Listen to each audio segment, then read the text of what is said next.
Okay, so we are live now. Welcome to bit inning. साथ में मिलकर शुरू करते हैं जिंदगी की दूसरी इनिंग।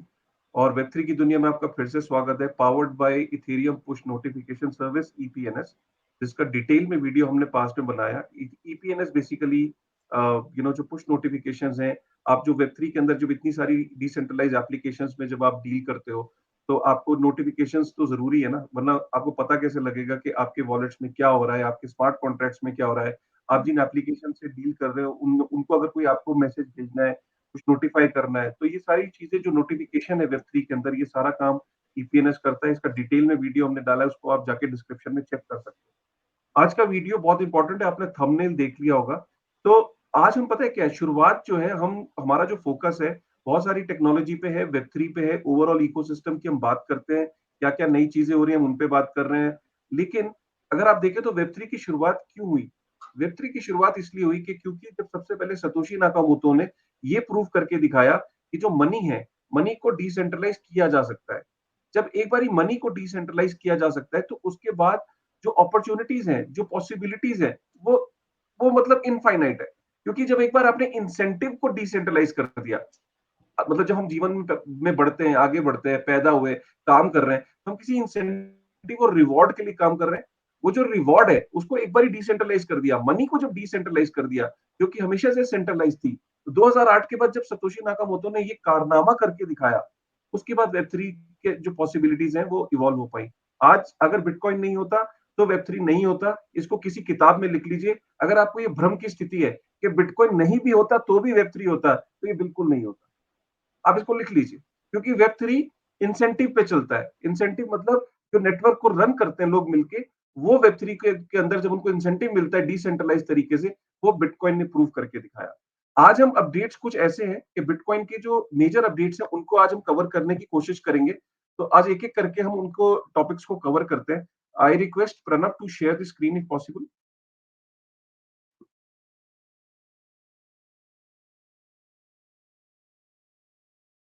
राइट, सबसे पहला अगर हम देखें तो आज हम बिटकॉइन के अगर हम अपडेट्स में देखें तो ये बेसिकली तो ये बैंक ऑफ रशिया का अपडेट है। बट आई थिंक प्रणव, हमने अगर बिटकॉइन का अपडेट से शुरू करते हैं, this is not basically a bitcoin update, right. So सबसे पहला अपडेट, मतलब हमने अभी तक ये देखा था, हमने आपको पहले भी वार्न किया था, पहले भी बताया था कि एक दिन ऐसा आएगा कि जो कंट्रीज हैं, जो नेशंस हैं, वो बिटकॉइन की माइनिंग के लिए उतरेंगे। इट्स लाइक कि जैसे आज एक पूरी दुनिया में एक होड़ है कि तेल सबसे ज्यादा कौन निकालेगा। मतलब ये होता है ना कि आज सबसे ज्यादा तेल मिडिल ईस्ट में निकलता है, सबसे ज्यादा तेल दुबई में या दुबई में तो तेल नहीं होता, सॉरी। सबसे ज्यादा तेल मिडिल ईस्ट में निकलता है, दूसरे नंबर पे रशिया पे निकलता है। इंडिया भी चाहता है कि उसके यहाँ से तेल निकले, गैस निकले। अमेरिका भी तेल और गैस की खोज में लगा है। हर वक्त खोज चल रही है कि किसी तरीके से फॉसिल फ्यूल हम अपने देश में निकाल सकें। क्यों?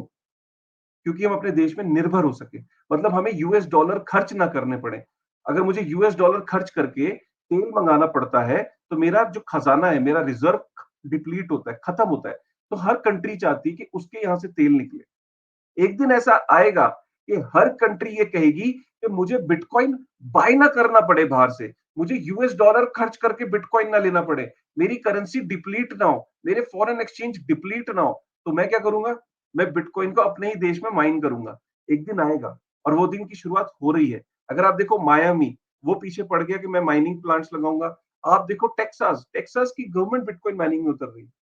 Texas becomes the first city government in the US to mine bitcoin. आप इस बात को लिख लीजिए। ईरान, इराक, दुनिया के जितनी भी कंट्रीज हैं जहां पे तेल सस्ता है, वो सारे के सारे बिटकॉइन माइनिंग में लग जाएंगे। यहां तक कि रशिया भी बिटकॉइन माइनिंग का किंग बनना चाहता है। चाइना चाइना ने अपने ऊपर कुल्हाड़ी पे, कहते हैं ना, पैर ही रख दिया। एक तो होता है कुल्हाड़ी से पैर, कुल्हाड़ी को पैर पे मारना, एक होता है मैं कुल्हाड़ी पे ही चढ़ जाऊं। तो चाइना ने तो ये काम किया, लेकिन पूरी दुनिया उसका फायदा उठा रही है। अल्टीमेटली चाइना को एक दिन ये रियलाइज होगा। ठीक है, तो ये एक खबर है। दूसरी,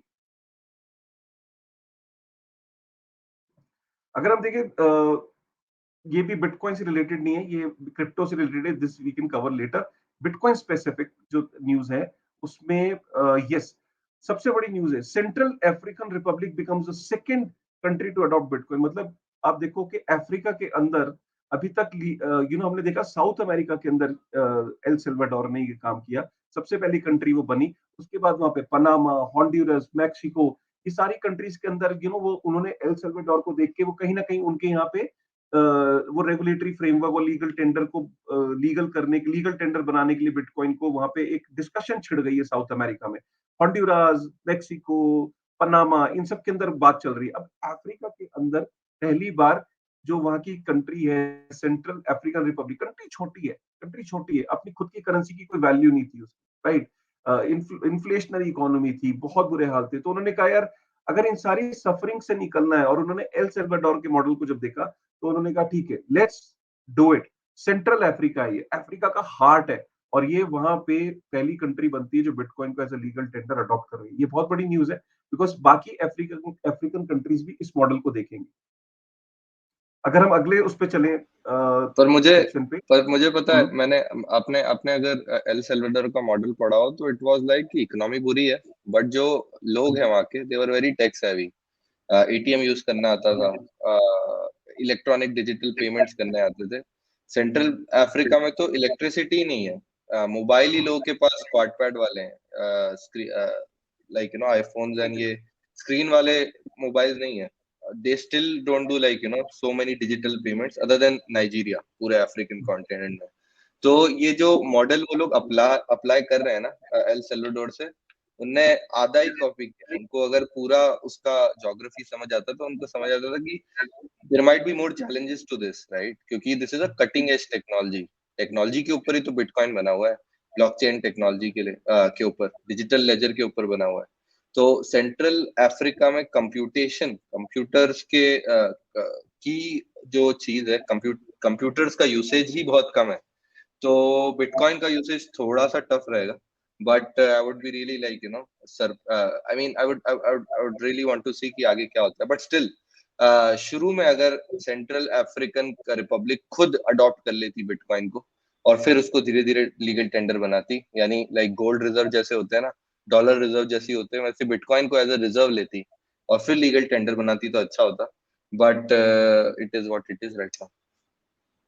तो बेसिकली इसका आंसर ये है प्रणव, कि जो जैक डॉर्से है उसने अपने जीवन को दो चीजों के लिए डेडिकेट कर दिया है। एक उसने करा बिटकॉइन के लिए, और दूसरा उसने अफ्रीका के लिए अपनी जिंदगी डेडिकेट करने का फैसला कर लिया। He want African countries to come up to a level, ठीक है।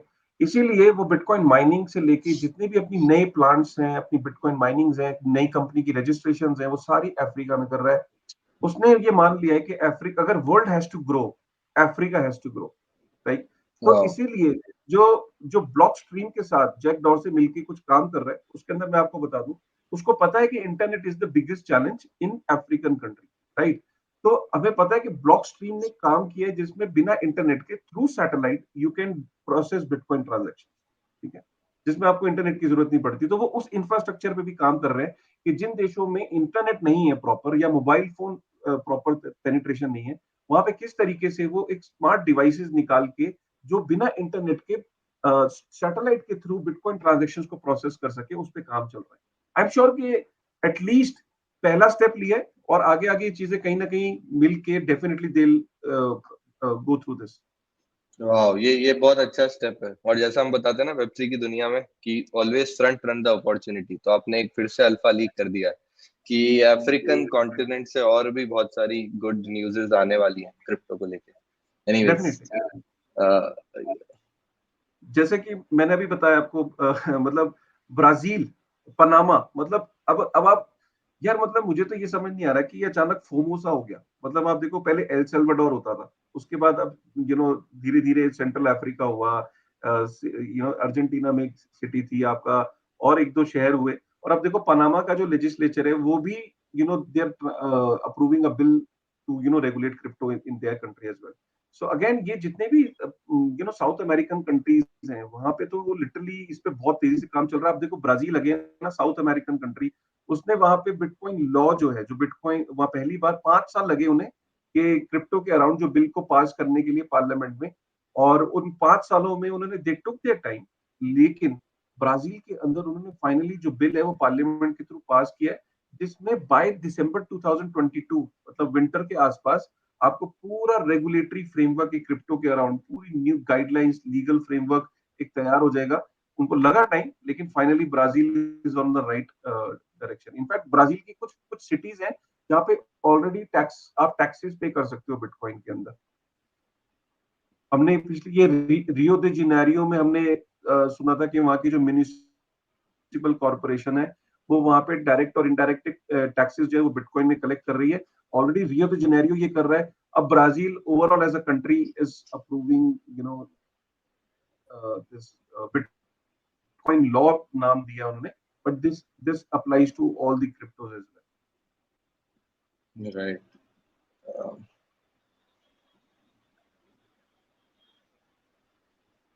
ये तो ये बड़ी अगर आप देखो तो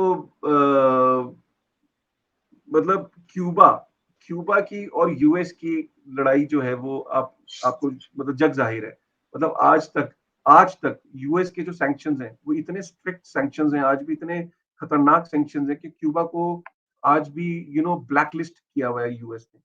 और यूएस ने इसलिए ब्लैक लिस्ट किया हुआ है कि और वो इसलिए कर पाया क्योंकि यूएस की इकोनॉमी सबसे स्ट्रांग है दुनिया में। जिसके पास डॉलर नहीं है, जिसके साथ वो ट्रेड बंद कर दें, जिसके साथ वो चाहे कि इसको नेस्ता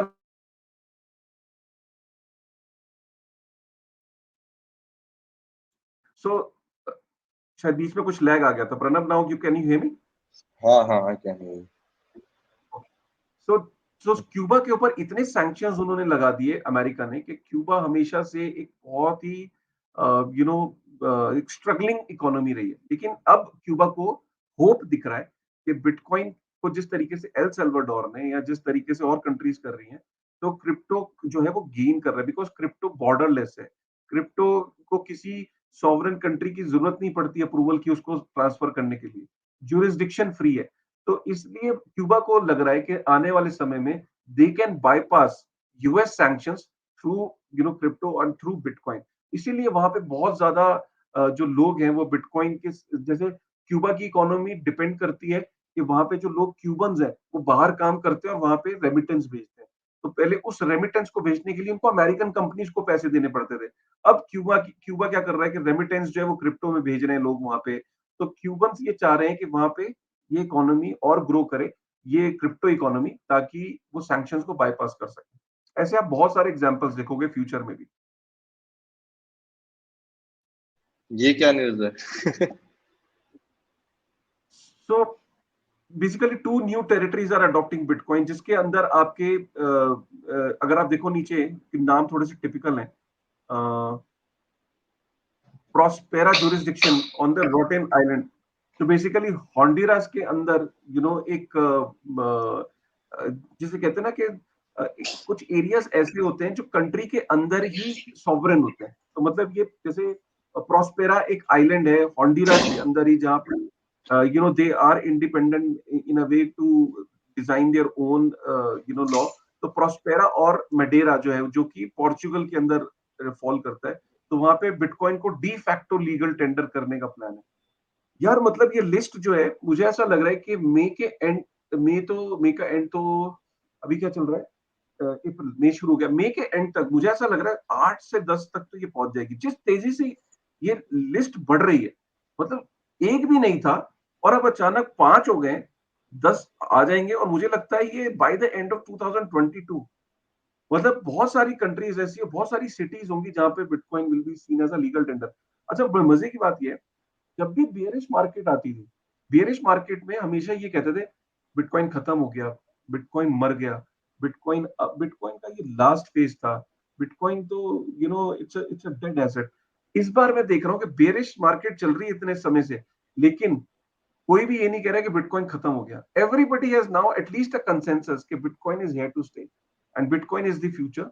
इसीलिए उसके सराउंडिंग इतनी ज्यादा डेवलपमेंट्स हो रही है because somewhere people have a belief कि now bitcoin is here to stay in the future and they will see in another 10 15 20 years 30 years 40 years तक ये रहेगा, क्योंकि उसने 10 12 13 साल से अपना टेस्ट जो है वो प्रूव करके दिखा दिया है कि उसने सारे टेस्ट जो थे, सारे परेशानियां उसने झेल ली हैं। अगेन मैं आपको कितने एग्जांपल दूं, इसीलिए मैंने बोला ना कि अप्रैल 2022 ये हिस्टोरिक मंथ था। इतने ज्यादा अपडेट किसी भी एक पर्टिकुलर महीने में बिटकॉइन को लेके, मतलब उसके एडॉप्शन को लेके, कंट्रीज के प्रति उसका रुझान को लेके आज तक नहीं आया। राइट। तो ये भी एक अर्जेंटीना का एक शहर है, मैं इसको प्रोनाउंस सही से पता नहीं कर पाऊंगा, नहीं कर पाऊंगा, मतलब मैं अवॉइड ही करता हूँ, ठीक है। Let's not get into that. But जो ये जो पर्टिकुलर शहर है, ये मेजर शहर है अर्जेंटीना का। It is one of the popular शहर of city of Argentina. Argentina high inflation से स्ट्रगल कर रहा है। अर्जेंटीना के अंदर जो डिबेसमेंट है, जो करेंसी है, वो तेजी से डिप्रिशिएट हो रही है। और वहां का जो मेयर है, उसने ये प्लान किया है कि जो टैक्स पेमेंट है वो बिटकॉइन में कर सकते हैं। अब ये अर्जेंटीना के जो शहर हैं, ब्राजील हो गया, इनमें कॉमन चीज आप देख रहे हो ना, क्या है common? Honduras, Panama, El Salvador. अरे कुछ तो कॉमन होगा ना, क्या कॉमन है? जैसे एक जंगल के अंदर एक आग लगती है, तो नीचे लगती है, और वो धीरे धीरे धीरे उस पहाड़ में ऊपर की तरफ को बढ़ने लगती है। तो साउथ अमेरिका में एक आग लगी, छोटी सी आग लगी, इतनी सी चिंगारी लगी एल सल्वाडोर में, इतनी सी चिंगारी। और वो चिंगारी अब ऐसे आग की तरह फैल रही है, जिसमें बड़े बड़े जो पेड़ हैं, बड़े बड़े वृक्ष हैं, जैसे कि अर्जेंटीना, ब्राजील, ये सारे उस आग की चपेट में आ रहे हैं। और वो आग क्या है? वो बिटकॉइन की आग है, ऑरेंज कलर। एक्चुअली में बिटकॉइन की यार कलर भी वो दिया है जो एक आग का कलर होता है। मतलब कमाल है यार, ये मतलब ये कोइंसिडेंस नहीं हो सकता। कोइंसिडेंस ही है, डोंट वरी। कोई कोइंसिडेंस है, मतलब कमाल है। बिटकॉइन मेरे को मैंने पता है आज तक देखा नहीं है, बिटकॉइन का वर्णन हुआ है कभी? अपन जो बिटकॉइन का लोगो यूज करते हैं ना, वो सतोशी नाकामोटो ने, मतलब वो लोगो किसने बनाया है ये? मतलब सोचने वाली बात है कि वो लोगो बनाया किसने, क्योंकि व्हाइट पेपर में तो कोई ऐसा लोगो नहीं था। हाँ यार, वो मुझे ऐसा लगता है कि जैसे बी और उसके अंदर जो डॉलर डॉलर डॉलर से हाँ इंस्पिरेट, वो जो था ना डॉलर के अंदर जो लाइन, वहां से पिक किया और हाँ, वो बी में लगा दी। तो रुपए से भी पिक कर सकते थे यार। मैं अगर दो डंडी खींच दूं बिटकॉइन पे, तो वो भी बिटकॉइन होना चाहिए। बिटकॉइन हमेशा हम वही क्यों लेते हैं, डॉलर वाला? सोचने वाली बात है ना। हम्म। एनीवेज, अभी उतना डीप में फिलोसफी नहीं सोचेंगे। बट मैं इसके ऊपर ये भी बताने वाला हूँ कि बताना चाहता हूँ कि या फिर मैं अपना कमेंट देना चाहता हूँ कि एल सेल्वाडोर में जो चिंगारी लगी, वो पॉजिटिविटी की थी बिटकॉइन को। और एक तरफ एशिया है, एशिया में चाइना बैठा हुआ है, चाइना ने नेगेटिविटी की चिंगारी लगा दी एशिया में क्रिप्टो को लेके। क्या लगता है काशिफ आपको?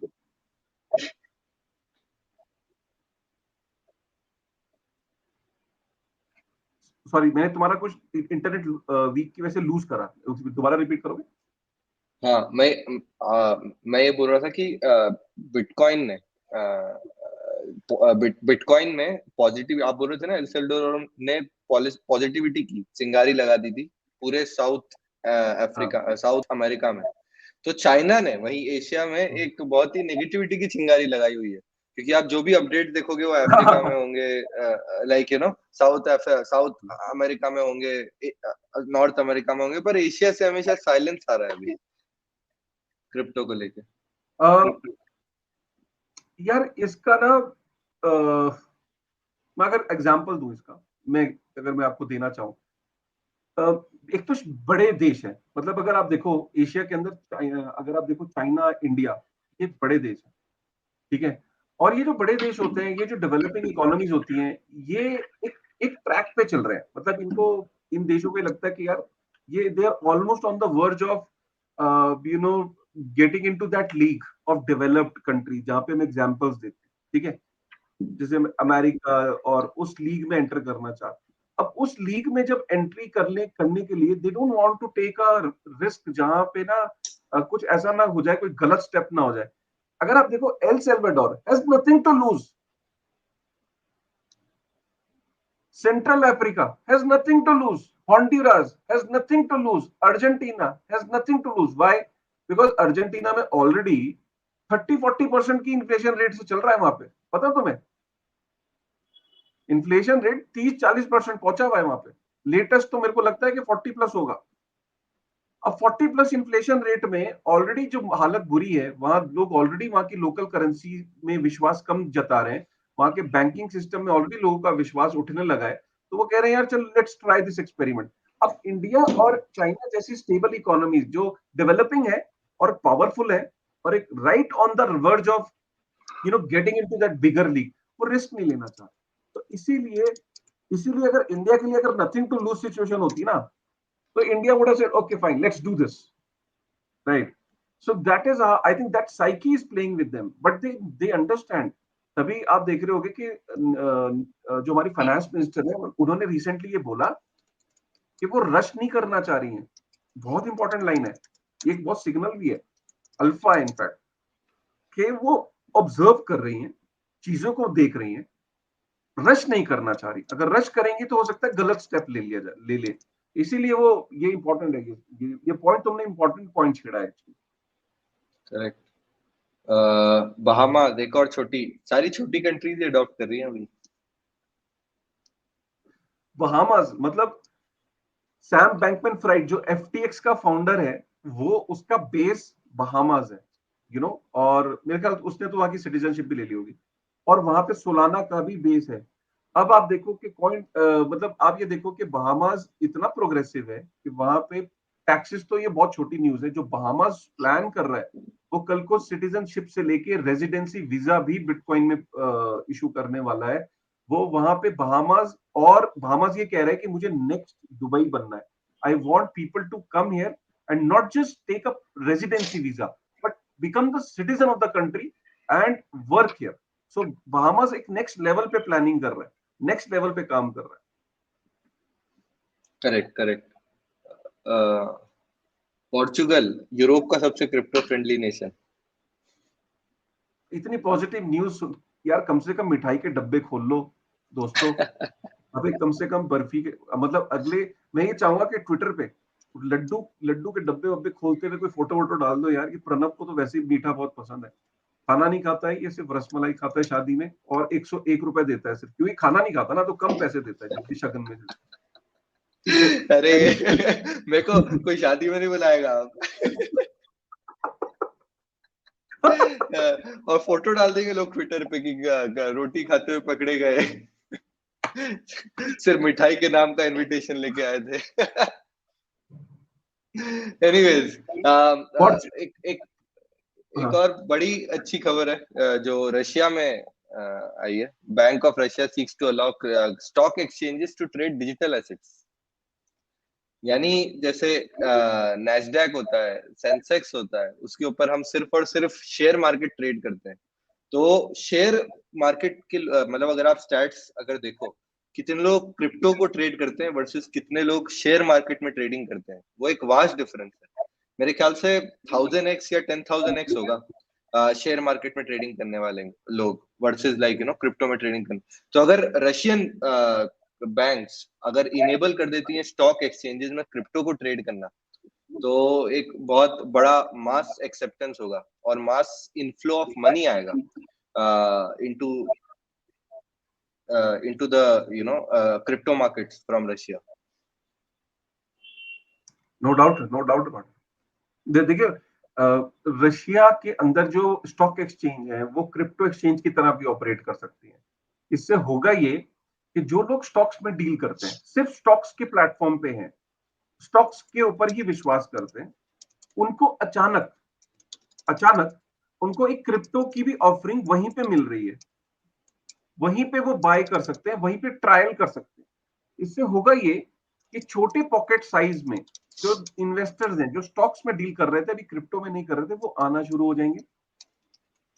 अच्छा, ये भी एक कमाल की बात है कि स्टॉक एक्सचेंज के लिए क्रिप्टो एक्सचेंज चलाना बहुत मुश्किल काम है। ये तुम जानते होगे कि जो ब्लॉकचेन्स हैं उनको इंटीग्रेट करना, स्टॉक एक्सचेंज के अपने सिस्टम में इंटीग्रेट करना ब्लॉकचेन्स को, और कौन सी ब्लॉकचेन आ रही है, नए नए कॉइन्स आ रहे हैं, उनको इंटीग्रेट करना, ये करना। हम जानते हैं कि स्टॉक एक्सचेंजेस थोड़ा स्लो चलती है, ट्रेडिशनल फाइनेंस से होती है ना, उनका काम करने का तरीका अलग होता है, तो ये चैलेंजिंग भी होगा। लेकिन स्टॉक एक्सचेंजेस अगर ये कर लेती हैं अगर रशिया में, तो ये क्या बनेगा, ये न्यूज बेस बनेगी बाकी देशों के लिए। रशिया कोई छोटी कंट्री नहीं, Russia is one of the most advance countries in the world, और पावरफुल नेशन है। अभी स्ट्रगल कर रहा है, अपनी वॉर के अंदर उसकी अटेंशन है, तो वो ये चाह रहा है कि जितने भी एक्सपेरिमेंट्स है, देखा अब बात आ गई प्रणब वही एक्सपेरिमेंट्स की, रशिया के ऊपर सैंक्शंस लगे, तो अब रशिया की आवाज कैसे बदल गई। अब उसको लग रहा है कि I have nothing to lose, जो जो इकोनॉमी मुझे सपोर्ट कर सकती है मैं उसको एम्ब्रेस कर लेता हूँ।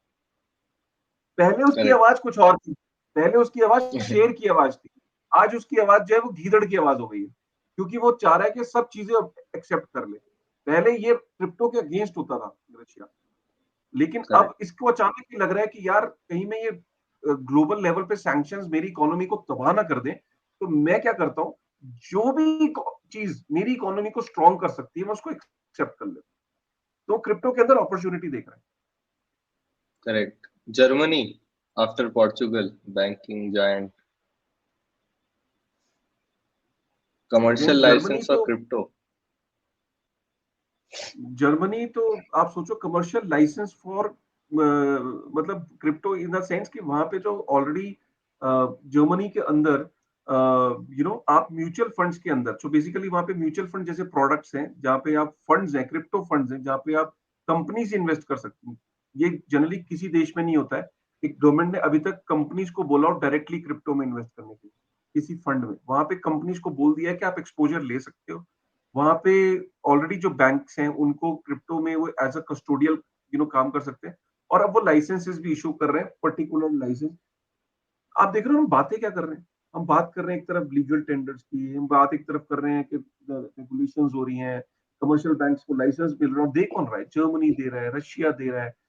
ये इतनी डेवलपमेंट्स आई एम श्योर कि ये पॉजिटिव साइंस है कि कभी ना किसी पॉइंट पे इंडियन गवर्नमेंट भी इन पॉइंट्स को एड्रेस कर रही है, क्योंकि फाइनेंस मिनिस्टर ने ये बोला है कि wait and watch, they want to go slow and they are observing everything. Correct.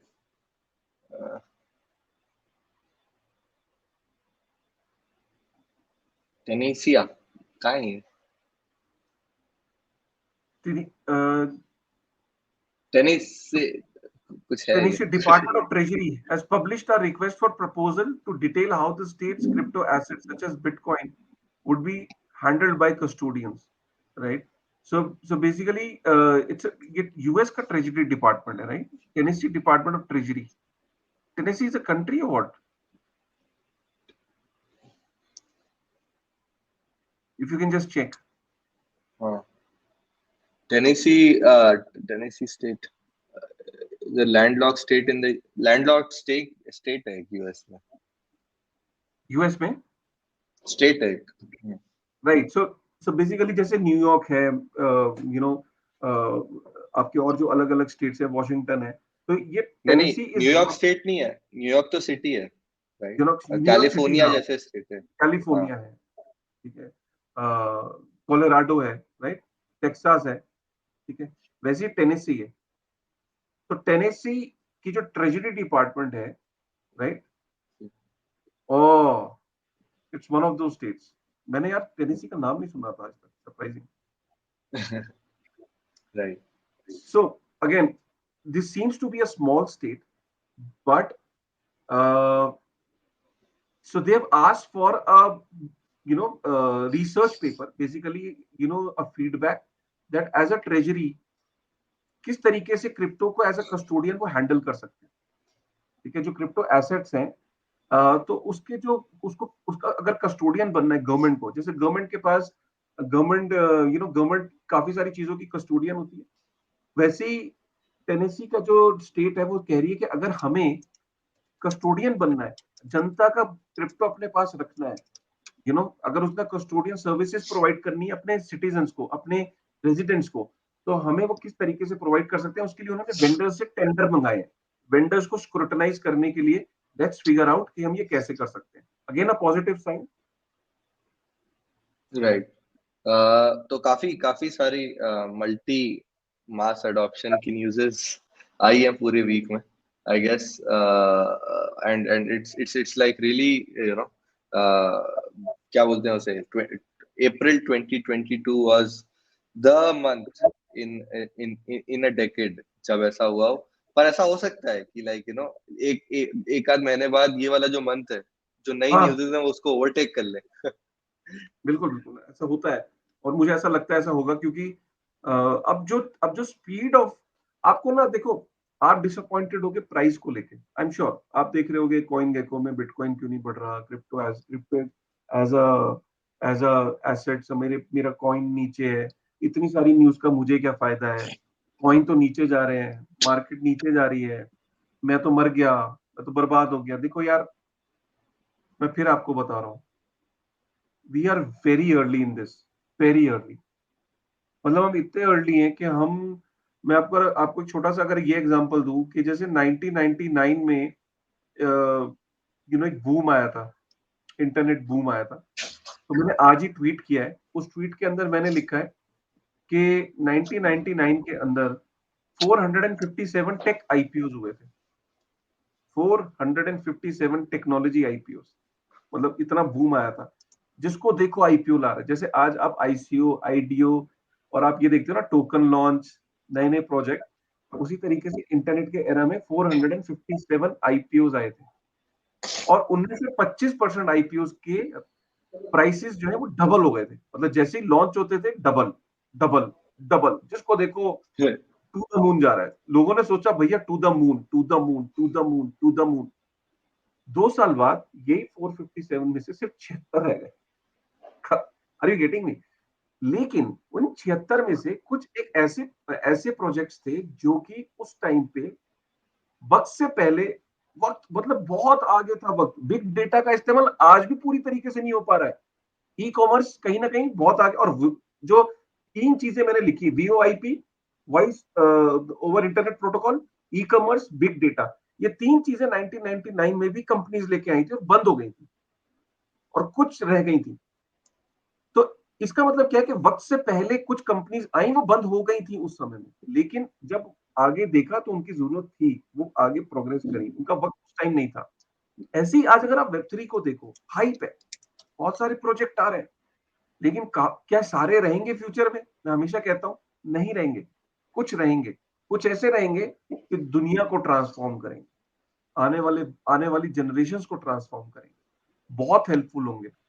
तो पैसे के लिए आ रहे हो, अगर स्पेकुलेशन के लिए आ रहे हो, वेब3 की दुनिया के प्रोग्राम को देखना बंद कर दो।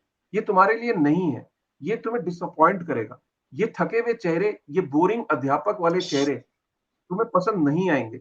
मत करो अपना टाइम वेस्ट वेब3 की दुनिया देख के। लेकिन अगर तुम टेक्नोलॉजी के लिए यहाँ पे आए हो, बहुत लंबे फ्यूचर के लिए आए हो, करियर बनाने के लिए आए हो, और 10 साल का तुम्हारा मिनिमम विजन है, 10 साल की तपस्या करने का, साधु बनने का तुम्हारे अंदर अगर जिगरा है, तुम कैलाश पर्वत में बैठना चाहते हो, तपस्या करना चाहते हो, तो वेब3 की दुनिया तुम्हारे लिए है। समझ रहे हो? तो इसलिए इसलिए मैं कह रहा हूं मेरे भाई कि यहाँ पे अगर टेक्नोलॉजी को समझो, बेस को समझो, और इसलिए इसको समझने के लिए आपको सिर्फ वेब3 की दुनिया मत देखो, वेब3 की दुनिया के अलावा जितने भी अच्छे सोर्सेज हैं जहां तुम्हें सीखने को मिलता है, सबको देखो। करेक्ट, करेक्ट, बिल्कुल। और वैसा ही एक प्रोजेक्ट हमें सपोर्ट भी कर रहा है, ईपीएनएस। बिल्कुल, ईपीएनएस हमें डेफिनेटली मजा आ गया था वो इंटरव्यू देख के, कि हमने किस तरीके से हर्ष से पूरा समझा कि क्या ईपीएनएस कैसे करता है, और ईपीएनएस की क्या यूटिलिटी है, पुश टोकन की क्या यूटिलिटी है, पुश गवर्नेंस में कैसे इस्तेमाल होगा। वो वीडियो में डिस्क्रिप्शन में डाल दूंगा, उसका लिंक जरूर देखना। करेक्ट, बिल्कुल। आगे बढ़ते हैं। फ्लिपकार्ट एक इंडियन कंपनी मेटावर्स क्या के बात है! अंदर मजे आ की रही है। बात यह है कि ईपी के फ्लिपकार्ट वाले अग्री कर गए वेब3 की दुनिया पे आने के लिए, और वो वेब3 की दुनिया पे आएंगे। शायद आपको मतलब किसी एक, क्योंकि वो थोड़ा बिजी चल रहे हैं, क्योंकि जस्ट उनकी इन्होंने ये लैब शुरू करी है, बट उन्होंने पहला शो जिसपे वो अग्री करें आने के लिए, वो वेब3 की दुनिया है। सो कंग्रेचुलेशन, उनसे हम पूरी डिटेल में समझेंगे कि फ्लिपकार्ट का प्लान क्या है, फ्लिपकार्ट वेब3 को कैसे देख रहा है, फ्लिपकार्ट कैसे इंडिया को सपोर्ट करेगा वेब3 के अंदर, कैसे कैसे प्रोजेक्ट्स को ये सपोर्ट करेगा, और इस लैब का मतलब क्या है, क्या मेरे और आपके लिए फायदेमंद है, कैसे वेब3 की दुनिया फ्लिपकार्ट के साथ हैंड इन ग्लव्स चल सकती है, आगे इकोसिस्टम को एक साथ ग्रो कर सकते हैं। आपको भी अगर फ्लिपकार्ट के अंदर कोई रोल ढूंढना है, तो इनका ये फॉर्म है, वहां जाके इस फॉर्म को भरिए। आप फ्लिपकार्ट की कम्युनिटी के साथ जुड़ना चाहते हैं, कुछ कंट्रीब्यूट करना चाहते हैं, फ्लिपकार्ट लैब के साथ आप काम कर सकते हैं। ये अल्फा मेरे दे को रहा हूं, तो हल्के में मत लेना। यहाँ पे मैंने तो रजिस्टर करा है फ्लिपकार्ट के साथ, प्रणव ने भी करा है, आप भी कर दीजिए। मेरे को पता है क्या लगता है कि ये लोग कुछ एनएफटी स्पेस में ला रहे हैं, जैसा नहीं, इनके नॉर्मली पता है। मेरे को इसलिए लगता है, हो सकता है कुछ अलग हो, मेटावर्स या एनएफटी स्पेस में मुझे इसलिए लग रहा है बिकॉज नॉर्मली अगर अगर आपको देखना है कि कौन सा प्रोजेक्ट क्या आगे करना चाह रहा है, तो सबसे पहले उसकी जॉब पोस्टिंग वो लाइव करता है, जॉब पोस्टिंग लाइव करता है, उसके हिसाब से प्रोजेक्ट बनता है, राइट? तो यहाँ पे देखो, उन्हें एक 3D मतलब स्मार्ट कॉन्ट्रैक्ट डेवलपर तो चाहिए ही होता है। मेरे ख्याल से कुछ इथीरियम या इथीरियम से रिलेटेड कोई काम करने वाले हैं। और अगर इंडिया में इथीरियम से रिलेटेड काम करना होता है तो लोग पॉलीगॉन पे करते हैं, पर अभी मैं कुछ नहीं बोल रहा हूँ। एनीवेज, अगर अगर ऐसा कुछ करने वाले हो और 3D डिजाइनर की उनको रिक्वायरमेंट है, तो हो सकता है कि एनएफटी स्पेस में हो। काशिफ का अलग कहना है इसमें। नहीं, तुम्हारा पॉइंट ठीक है। सो बेसिकली फ्लिपकार्ट ने एंट्री कैसे करी है वेब3 में, मैं थोड़ा सा वो बता दूं। फ्लिपकार्ट ने एक कंपनी को बाय किया जो ऑलरेडी एआर में थी, ठीक है, ऑग्यूमेंटेड रियलिटी में थी। वो एक स्टार्टअप था। उस स्टार्टअप को फ्लिपकार्ट ने एक्वायर किया। वो जो ऑगमेंटेड रियलिटी का जो स्टार्टअप है वो वेब3 का स्टार्टअप था, ठीक है। वो ऑग्यूमेंटेड रियलिटी को, जो मेटावर्सिस के अंदर ऑगमेंटेड रियलिटी का बहुत यूज होना है, तो वो मेटावर्सिस के अंदर वो एआर का प्रोजेक्ट बना रहे थे। उस प्रोजेक्ट को फ्लिपकार्ट ने टेक ओवर किया। अब जैसे टेक ओवर कर लिया तो वेब3 में आप आ गए। तो इस प्रोजेक्ट का जो स्टार्टअप है, जैसे निश्चल शेट्टी को बायनांस ने एक्वायर किया था, तो इस स्टार्टअप के फाउंडर ने ये कन्विंस किया फ्लिपकार्ट को कि once you have taken an entry, why not to create a lab where we support all other startups who are coming in India, and let's create a lab and an ecosystem where India progresses in this space. So they were able to convince Flipkart. That is how the journey started, because I had a conversation with them and they have some very exciting news जो कि वो पहली बार Web3 की दुनिया पे reveal करेंगे। आप mute पे हो। बिल्कुल, we should watch out for that episode. कोशिश करते हैं इसी वीक आ जाए। एनीवेज, मूविंग फॉरवर्ड, ये पता है, आप अपन अभी कुछ बता रहे थे ना कि बिटकॉइन की वैल्यू अभी पिछले 3-4 महीने से थोड़ा सा बेरिश सिग्नल दिखा रहा है।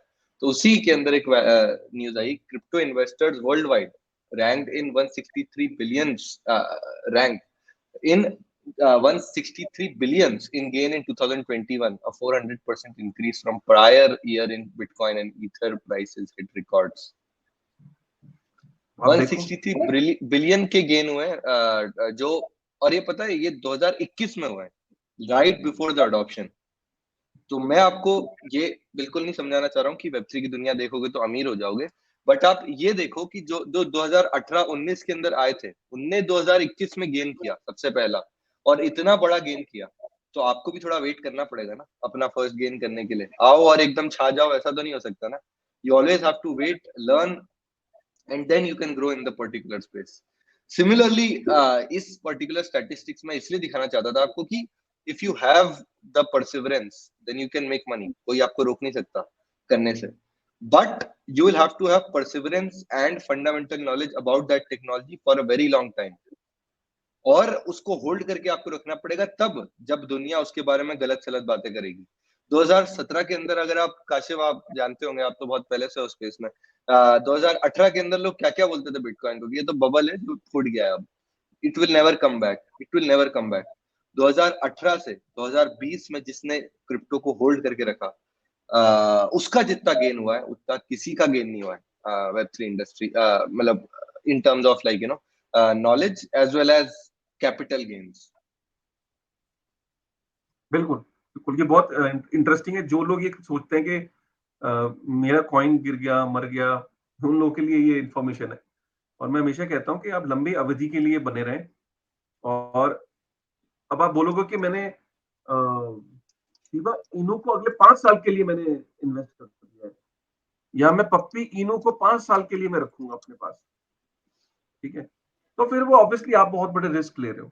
आप बहुत बड़े रिस्क के अंदर अपने आप को डाल रहे हो। आपको ये भी फिगर आउट करना है कि आपको कौन सा वो कॉइन है या कौन सा वो प्रोजेक्ट है जिसको, जो अगले 5 साल 10 साल भी रहेगा और काफी चेंजेस करेगा वेब3 इकोसिस्टम का, जो इंटीग्रल पार्ट होगा। ये आपको ध्यान में रखना है। बिल्कुल। AngelList rolls out paying via USDC over ETH network. AngelList के फाउंडर है नवल रविकांत, वो क्रिप्टो के बहुत बड़े सपोर्टर भी रहे हैं, थिंग्स लाइक दैट। तो एंजल लिस्ट पे अगर आपको कोई स्टार्टअप में इक्विटी लेना है या कोई जॉब पोस्ट करना है, थिंग्स लाइक दैट, तो उसका पेमेंट आप यूएसडीसी स्टेबल कॉइन से कर सकते हो। अब पिछले वीक हमने डिस्कस किया था कि ट्विटर एक बहुत बड़ा एप्लीकेशन है, उसमें क्रिएटर्स को अगर पैसा देना है तो यूएसडीसी में हो सकता है। Now angel list, one more big startup की दुनिया का app, is accepting payments in stable coins USDC. तो बड़ी न्यूज है, ये भी बड़ी न्यूज है। और मेरे को लगता है कि हम जैसे जैसे आगे बढ़ते जाएंगे वेब3 की दुनिया की जर्नी में, सारी बड़ी न्यूज़ छोटी लगेंगी और भी बड़ी न्यूज़ आने लग जाएंगी। Crypto focused Dragonfly Capital $650 million raise किए इन्होंने अभी के भी। एक बात हमेशा मैं हर वीक हम कोई ना कोई वेंचर फंड को कवर करते हैं जिसने 100 million, 200 million, 400 million, 500 million raise करे होते हैं जस्ट क्रिप्टो स्पेसिफिक फंड में। थोड़े दिन पहले A16Z जी ने $2 बिलियन करीब रेस किए थे। उसके बाद फ्रेमवर्क लैब्स ने पिछले महीने $450 मिलियन रेस किए थे। अब ड्रैगन फ्लाई कैपिटल ने $650 मिलियन रेस किए just to invest in crypto startups. ये पैसा कहाँ जाता है? अगर आप ढंग से सोचें तो अभी क्रिप्टो में, वेब3 में बहुत कुछ बनना बाकी है ना? और उसको बनाने के लिए यू करंटली नीड, जब जब कोई चीज फ्यूचर में काम आने वाली होती है तो उसका प्रेजेंट में बैकिंग चाहिए होती है, इकोनॉमिक्स चाहिए होता है, फंड चाहिए होता है उसको सपोर्ट करने के लिए। तो वो जो फंड है जो उन डिफरेंट डिफरेंट वेब3 प्रोजेक्ट को सपोर्ट करेंगे, वो कितने सारे आ गए हैं एंड वो कितना सारा पैसा रेस कर रहे हैं वो आप देखिए। 90, मैं हमेशा एक स्टोरी बताता हूँ हमेशा कि 1999 में बहुत सारे टेक स्टार्टअप्स खुले थे और वो टेक स्टार्टअप्स खुलने के पीछे बहुत सारे वेंचर कैपिटल थे जिन्होंने टेक स्टार्टअप्स में पैसा लगाया था, राइट? वेंचर कैपिटल कभी भी मैकेनिकल इंजीनियरिंग पे पैसा नहीं लगाएंगे, वो पैसा लगाते हैं फ्यूचर में, राइट? तो 1999, 2002, 2003 के अंदर वेंचर कैपिटल ने दबा के पैसा लगाया था टेक के अंदर, and because of that 2008, 2009 and the next wave 2018-19 mobile computation का, तब जाके टेक का मेजर अडॉप्शन हुआ था। सिमिलरली वेब3 का मेजर अडॉप्शन एकदम से आपको नहीं मिल सकता, राइट? उसके लिए पैसा चाहिए, उसके लिए इंफ्रास्ट्रक्चर चाहिए, उसके लिए बिल्ड करना पड़ेगा, डेवलपमेंट करना पड़ेगा। और वो डेवलपमेंट को सस्टेन करने के लिए वेंचर कैपिटल फंड्स रेस कर रहे हैं। हर वीक हम आपको एक $400 मिलियन, $500 मिलियन का वेंचर कैपिटल बता ही देते हैं जिसने रेस किया हो। और अभी के अभी ड्रैगन फ्लाई कैपिटल ने $650 मिलियन रेस किए हैं to support their next steps in VC world. तो ये बहुत बड़ी न्यूज है और बहुत ही इंटरेस्टिंग है। Let's see how it goes. पर मैं बहुत बुलिश हूँ वेब3 को लेके, जस्ट बिकॉज VCs इसमें रेस कर रहे हैं and VCs will help the real Web3 innovation to happen by supporting them money, right? ये एक बहुत ही बहुत ही मतलब मैं बोलूंगा ये काफी टॉक ऑफ द टाउन था। Aave founder Stani account suspended after CEO tweets. CEO ने बोला था, ऐसे ही मजाक किया था, that I would be taking over as the CEO, interim CEO of Twitter, और फिर ट्विटर ने उसको बैन कर दिया। काशिफ, कभी ऐसा कोई ट्वीट मत करना आप। तो बैन नहीं करेगा तो क्या करेगा यार? मतलब सोचो ना कि ऐसा मजाक की भी एक लिमिट होती है यार। आप ऐसा करके, ट्विटर को तो नहीं पता ना कि स्टानी जो होगा कुछ स्टानी यार, ठीक है, मतलब आवे का है, सब ठीक है वो, मतलब ऐसे तो हर बंदा अपने आप में, लेकिन मजाक का एक लिमिट होती है। मतलब अगर आप ऐसे इस तरह का मजाक करो तो काफी लोग आपको बिलीव करेंगे। अगर आपका स्टॉक प्राइस होता, सपोज आवे के आई डोंट नो उस दिन प्राइस में कोई फर्क पड़ा था नहीं पड़ा था, मतलब मैं ये भी देखना चाहूंगा। इनफैक्ट ये बड़ा इंपॉर्टेंट पॉइंट है। मतलब आप एक आवे के आप फाउंडर मेंबर हो, आप एक ट्वीट करते हो और इस पर्टिकुलर दिन पे 27 अप्रैल को अगर आपका टोकन स्पाइक कर गया 25%, और फिर आपने बोला मैं तो मजाक कर रहा था, तो आपने क्या करा? अपने टोकन को पंप करा मजाक करके, और पंप में आपने ऊपर जाके डंप कर दिया आपके दोस्तों ने या आपके परिवार वालों ने, और वो उसके बाद टोकन वापस आ गया कि जी आप तो मजाक कर रहे हो। यार ये कैसा मजाक है? आप ये मजाक नहीं कर सकते अगर आपका टोकन है। आप ऐसा, ये भद्दा मजाक है, इनफैक्ट ये हल्का मजाक नहीं है। क्योंकि इस टोकन इसकी वजह से 25-30% किसी का टोकन पंप कर सकता है और फिर अचानक डंप कर सकता है। How can you even do that? Right. पर एक बात ये है कि पहली बात तो है कि ये सब ह्यूमर बहुत होता है, satire is a common thing in tech world. Elon Musk भी बहुत बार ऐसे उल्टे सीधे ट्वीट करता है, रिलेट उसने अभी लेफ्टिज्म राइटिज्म को लेकर बहुत तो इलॉन मस्क ट्वीट को मैं किया। फॉलो नहीं करता, तो ये मेरी मेरी थिंकिंग है ना। हो सकता है कि किसी के लिए ये ओके हो। इलॉन मस्क को उसी वजह से मैं फॉलो नहीं करता। ऑब्वियसली इलॉन मस्क की सेहत पे कोई फर्क नहीं पड़ता, बट मुझे ऐसा लगता है कि यार इलॉन मस्क को मैं पसंद बहुत करता हूँ, मैं बहुत चाहता हूँ, लाइक करता हूँ उसकी कई चीजों के लिए, तो मैं एडमायर करता हूँ उसे, यूथ के लिए आइकन है। लेकिन कुछ चीजें तो मुझे परेशान करती हैं इन्वेस्टर के लिए। डोज कॉइन में जितना इन्वेस्टर उसकी वजह से परेशान हुआ है ना बॉस, जितना लोगों का नुकसान उसकी वजह से हुआ है, कुछ लोगों का फायदा भी हुआ होगा, बट लोगों का नुकसान भी हुआ है। मैं उस चीज को, मुझे अच्छा नहीं लगता।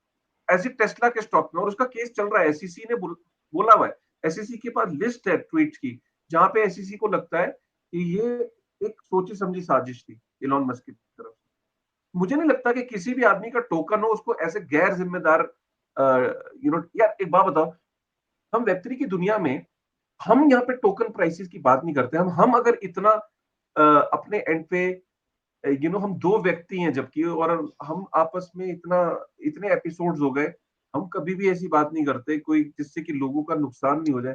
क्या ये लोग ऐसा नहीं सोच सकते? करेक्ट। हाँ, ये जरूर है। बट मेन बात ये थी कि जब उन्होंने ये ट्वीट किया तो उनको बैन कर दिया। और मेन वो चीज जिस प्रोपोगेंडा के थ्रू प्रमोट करना चाह रहे थे वो था लेंस प्रोटोकॉल। लेंस प्रोटोकॉल आवे से ही निकला हुआ एक सोशल मीडिया का एपीआई एप्लीकेशन है। तो वेब3 में आप अगर कोई सोशल मीडिया ऐप बना रहे हो तो आप लेंस प्रोटोकॉल के थ्रू बना सकते हो। So he was just trying to show कि मेरे को ट्विटर से अब बैन कर दिया है, तो it is not the future. Like Elon Musk has taken over Twitter. It is not the future. Lens protocol पे आप अपना नेक्स्ट ट्विटर बनाओ। एक तरह से पूरे पूरा एक पीआर कैंपेन इसके अराउंड लॉन्च कर दिया था, that rescue Stani and things like that because he tweeted something like this. But anyways, Kashif की बात भी एकदम सही है that if you have a token which is under 100, मतलब आवे कौन से रैंक पे आता है, आवे is under 50 top coins, 56 number पे आता है, राइट। इतना ज्यादा वैल्यू इसके पास है, तो इसे ऐसी ऐसी चीजें आपको नहीं करनी चाहिए। जो लोगों को सच भी लग सकती है, कहीं नीचे लिखा हुआ भी नहीं था ऐसे ब्रैकेट में जस्ट किडिंग या ऐसा कुछ। बट एनीवेज, मुझे फिर भी सटायर बहुत अच्छा लगता है जब भी लोग ट्विटर पे करते हैं, तो that is just my view. But anyways, this is what happened and this created a whole lot of buzz. Web3 में सब लोग आगे आके आए और उन्होंने बोला कि free Stani, we need to get Twitter पे Stani back and things like that. But again that has its own meanings and own things. वेब3 के अंदर सब एवरीबडी इज एवरीबडीज फ्रेंड, क्योंकि 10,000 लोग तो हैं वेब3 के अंदर, right. They want to help each other out, और वो करना भी चाहिए। But still this was the whole story कि ट्विटर पे आनी स्टानी ने सब ये लिखा that I am the interim CEO. उसके बाद उनका ट्विटर अकाउंट बैन कर दिया गया। उसके बाद क्रिप्टो इंडस्ट्री ने बोला कि ये क्या कर रहे हो तुम लोग। उसके बाद उसको वापस रिस्टोर किया गया, और फिर वापस स्टानी ने ट्वीट किया that I am restored as the CEO of Twitter again. तो this was the whole story, और काफी काफी इसके ऊपर बातचीत हुई। मैं आपको अगर दिख सकता है तो अभी एक और ट्वीट किया है उन्होंने 30 अप्रैल को, काशिफ, आई बॉट A16 दी। तो अब लोगों को समझ आने लग गया कि भाई मजाक ही कर रहा है। किसी दिन ना एनीवेज, ये मजाक, किसी दिन ये मजाक इस पे इतना भारी पड़ेगा ना। मैं आज बता रहा हूँ आपको, आप एक आप कह रहे हो कि वेब3 का सबसे बड़ा बैंक है आवे। वेब3 का सबसे बड़ा बैंक होगा आवे, और उसका फाउंडर अगर इस तरीके का मजाक करेगा, तो उससे होता यह है कि किसी दिन हैक हो गया और इसने लिखा breaking, please do not interact with away as we have been hacked. लोग फिर भी नहीं मानेंगे कि मजाक कर।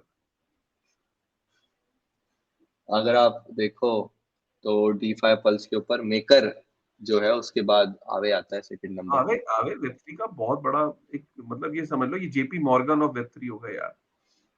हम्म। बिल्कुल, it is one of the top banks. अब पर इसको बहुत सालों इसको तक ये मत समझ लेना कि मैंने जेपी मॉर्गन ऑफ वेब3 बोल दिया, तुम जाके टोकन खरीद लो। देखो जेपी मेरे पास मॉर्गन आवे, का मेरे जेपी मॉर्गन नहीं, किसी आवे का टोकन ले लो। तो मेरे पास आवे किसी नहीं। ने जेपी मॉर्गन, आपका नाम, आपकी बात सुन के किसी ने जेपी मॉर्गन का टोकन डिप्लॉय कर दिया और लोग जेपी मॉर्गन का टोकन खरीद रहे हैं कि उसको आवे खरीद लेगा।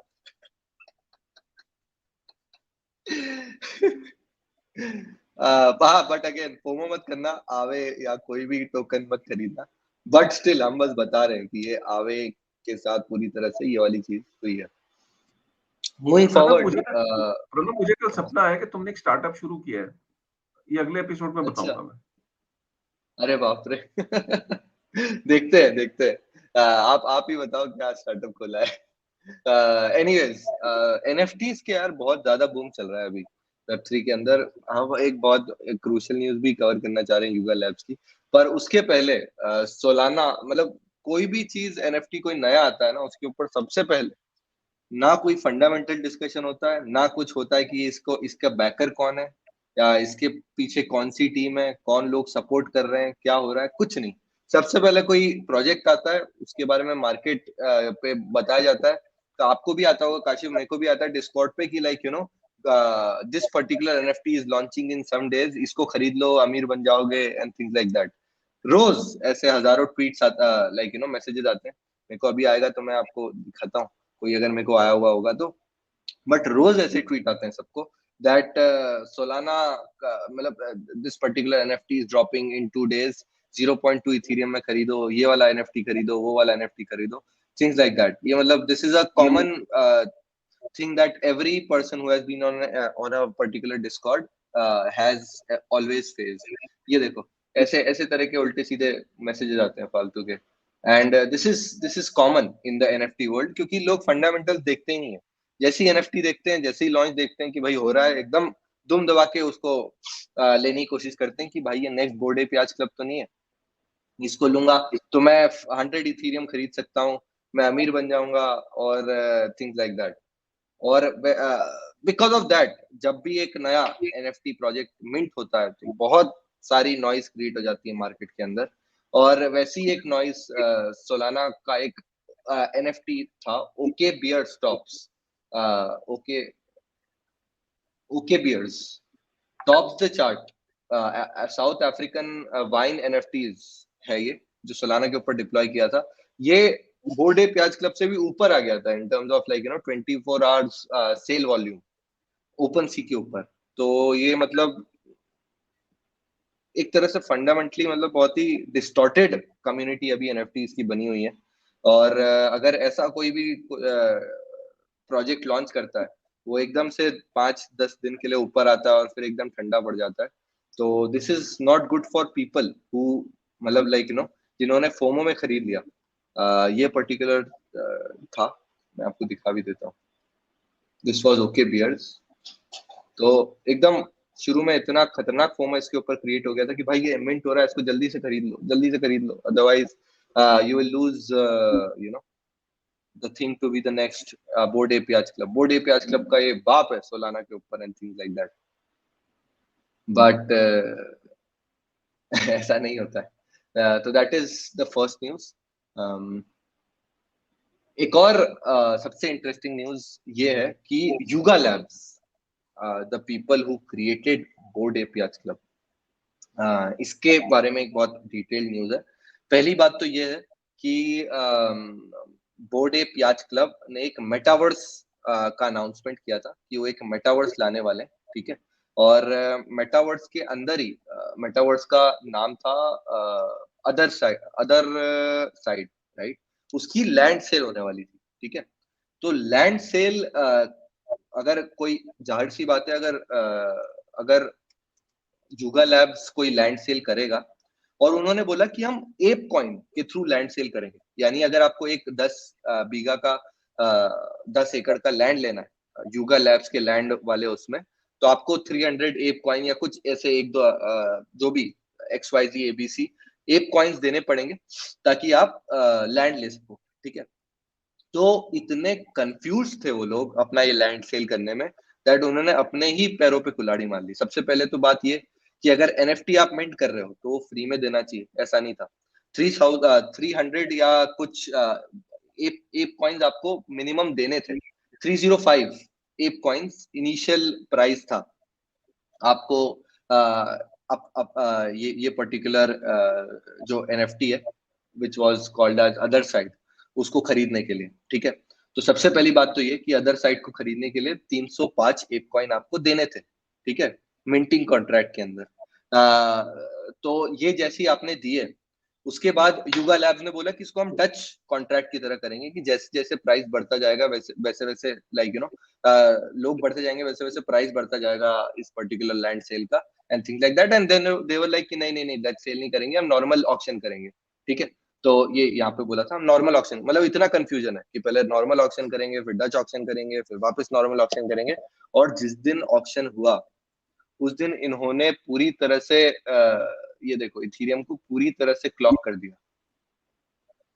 The prices to make one swap on Ethereum, USDT to Ethereum on Uniswap, because of this Dutch auction, because of this NFT sale, was somewhere close to $3,000. इतना पैसा लग रहा था एक पर्टिकुलर ट्रांजैक्शन करने के लिए। और मतलब इट वाज मतलब it is beyond the scope of any like person who is not rich to participate in these kind of sales. Why?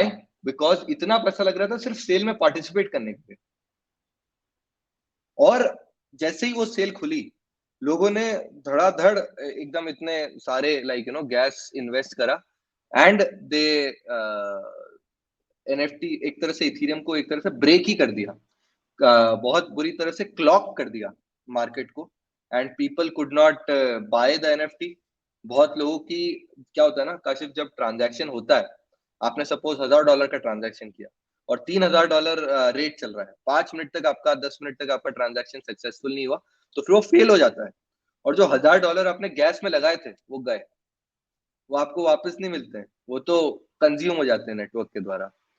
तो what people were discussing is that first of all Yuga Labs has not done the right thing. उनका जो smart contract लिखा गया था that was not the best smart contract that was written for the auction. NFT के option के लिए best contract नहीं लिखा गया था, बहुत ज्यादा क्लॉगिंग उसी के कारण हो गई थी। अगर मेरे को मिलेगा तो मैं और थोड़ा आपको डिटेल में बताऊंगा, बट उसके कारण it was not possible to do that. That was the first thing. और सेकंड सबसे मेन बात ये थी कि because of this, because of the clogging of the Ethereum network, सबसे एक और प्रॉब्लम ये हो गई थी कि Ethereum in a way got broke, right. तो फिर आखिरी में युगा लैब्स ने बोला कि हम बिकॉज इथेरियम इतना ज्यादा क्लॉगिंग प्रॉब्लम्स हैं, कंजेशन इश्यूज हैं, तो हम अपनी खुद की एक लेयर 1 बनाएंगे। This was the whole scenario and this is very, I would say, unfortunate, but this is what it is. Right. तो इससे ये पता लगता है कि सिर्फ मैं और प्रणव स्ट्रगल नहीं करते हैं डिसीजन मेकिंग में, राइट। बड़ी बड़ी कंपनीज भी स्ट्रगल करती हैं। और वेब3 इतना नया स्पेस है कि आपको लगता होगा कि युगा लैब ने तो छक्का मार दिया, बोर्ड ऐप यार्ड और एप कॉइन और ये सब, या ApeCoin to the moon जाएगा। अभी बहुत कुछ बाकी है। मॉडल्स को लॉन्च करना, उन्हें पॉपुलर बनाना एक चीज है, उनको स्केल करना ये अलग चीज है। और अगर स्केल करना है, फास्ट तरीके से स्केल करना, लेकिन सिक्योरिटी भी करना, डिसेंट्रलाइजेशन को भी देखना, ये अलग चीज है। ब्लॉकचेन ट्राइलेमा, मुझे ऐसा लगता है कि बर्मुडा ट्रायंगल के बाद अगर कोई सबसे सीक्रेट चीज है, सीक्रेट सोल्यूशन, मतलब जो सबसे कॉम्प्लेक्स सोल्यूशन है, मुझे ऐसा लगता है कि जिंदगी भी ब्लॉकचेन, जो आपका ट्रायलेमा है ना, ब्लॉकचेन ट्रायलेमा, जिंदगी भी वही है। हर चीज हासिल नहीं कर पाओगे, जिंदगी एक ट्रायंगल है। सब कुछ पाने की कोशिश करोगे, एक चीज खो दोगे।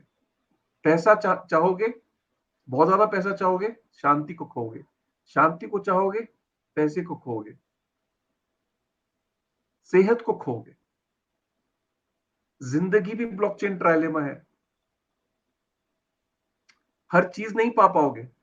युगा लैब हर चीज नहीं पाएगा, एप कॉइन हर चीज नहीं पालेगा। आज वो अपनी अगर L1 पे आएगा तो L1 पे अटैक्स भी होंगे, L1 को सिक्योर कैसे करेगा? पॉलीगॉन पे क्यों नहीं करा? सवाल पैदा होता है कि पॉलीगॉन क्यों नहीं? ट्राइड एंड टेस्टेड है। तो बहुत सारी चीजें हैं, मजा आया इस पे। जिंदगी एक ब्लॉकचेन ट्रायलेमा है, मैं इस थॉट के साथ आज क्लोज करता हूं। लेकिन जिंदगी में त्योहार आते हैं, उन त्योहारों को सेलिब्रेट करना जरूरी है। कल ईद का त्योहार है, आप सबको ईद की बहुत बहुत मुबारकबाद। दिल से अगर आप मेरे पास होते तो मैं आपको ऐसे गले लगाता। दिल से मुबारकबाद प्रणव, आपको भी ईद की बहुत बहुत मुबारकबाद। आपकी सिवैयां मेरे पास रिजर्व्ड है, जब भी आप मिलोगे तो वो वाली नहीं, फ्रेश सिवैयां आपको खिलाऊंगा। और आप में से कोई भी अगर मतलब जिंदगी में मिले तो डेफिनेटली यार ईद एक बार सेलिब्रेट करेंगे। बहुत बहुत मुबारकबाद। आप ऐसी खुश रहें, आप लोग सेहतमंद रहें, आपकी जिंदगी में हमेशा खुशियां आते रहे, हमारा देश जो है वो उन्नति की ओर बढ़ता रहे, प्रोग्रेस करता रहे, वेब3 का इकोसिस्टम बढ़ता रहे। ये मेरी दुआ है, ये मेरी आशा है कि मैं इसी थॉट के साथ में ये शो एंड करता हूँ। ईद मुबारक वंस अगेन प्रणव, आपको भी। बिल्कुल। ईद ईद मुबारक गाइस, वेब3 की दुनिया के परिवार को, सबको। कल काशिफ को हम देखेंगे ट्विटर पे अपनी हाँ हाँ सबसे फेवरेट ईद की ड्रेस पहने हुए, OOTD। हाँ तो उसका हाँ हाँ हाँ, इंतजार रहेगा। ठीक है, ठीक तब है, तक डन के है। लिए युगा लैब पे और लंबा डिस्कशन करेंगे कभी, अभी काशिफ अब को कहीं जाना है, इनफैक्ट बट बड़ा इंटरेस्टिंग है यार, बहुत इंटरेस्टिंग पॉइंट छेड़ हम्म, दिया। ये युगा लैब को अगले एपिसोड में लंबा कवर करेंगे कि हुआ क्या, और डिटेल में जाएंगे। करेक्ट। ऑलराइट, तब तक के लिए ठीक है, आई गाय तब तक के लिए बाय, हैव फन, ईद मुबारक। Thank you, thank you.